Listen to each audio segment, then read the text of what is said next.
Douglas, to begin with the beginning, I was curious to know how you got interested in video art. The truth of the question, or the truth of the answer, is probably that I'm still not really very interested in video art. I don't think it's the medium. The medium may be the message, but it's not a very interesting message for me to be only interested in the medium. So I always hated video. The flatness of it, the form of it, I really didn't like at all. I was much more interested in cinema to begin with.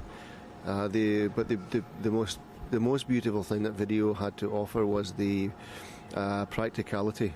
Do it yourself.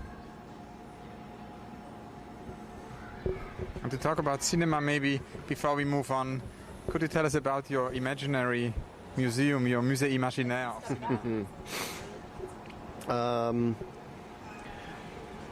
Well, I think when I was a student at the art school in Glasgow, I hated the idea to do this. I think I was a very diligent student, and the only class that I refused to do and pretended to be sick for was the video class. So it was the one thing that I didn't want to do. I always wanted to make a mainstream blockbuster movie, but this was impossible on the budget that I had at that time. So in the end, it was a more practical and even a more ethical solution to kidnap something that was already existing, and that's how 24-Hour Psycho came around.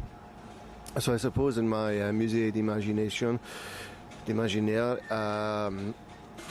well, Hitchcock would probably still rule, and obviously this is interesting that we're sitting having this conversation in Mulberry Street in New York, which is, I think, the street where Robert De Niro makes his first assassination in The Godfather. I think probably shooting from that roof down to around about the Pomodoro restaurant where we're having our pizza slice. But that also leads us to from Psycho 24 Hours to your maybe I would say biggest outdoor project, outdoor cinema project, which is the sort of the Searchers project, which used to be an unrealized project and now is a partially unrealized project. Yeah, I think that the 5-year drive-by has been running now in Oslo, just outside of Oslo, maybe for almost 1 year already. So the credits sequence is probably just about finished. I mean, in some ways, the idea of my imaginary museum or my imaginary cinema is already involved in the works that I'm doing, because the 24-Hour Psycho and the 5-year drive-by, the left is right and right is wrong piece that I did at the Dia, for instance, and the Deja Vu piece at the Tate. These are all things which came out of a very perverse imagination of how cinema could be. Almost the cinema that you remember having dreamt about when you were maybe a child.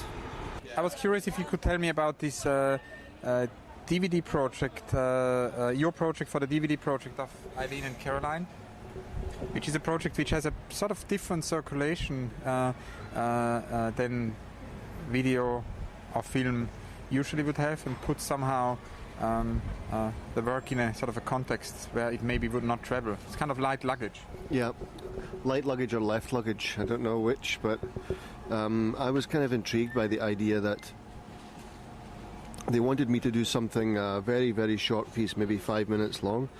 I've never done anything that short. So I kept thinking, what could I do that could be so short? Then I thought, well, maybe if I just do everything.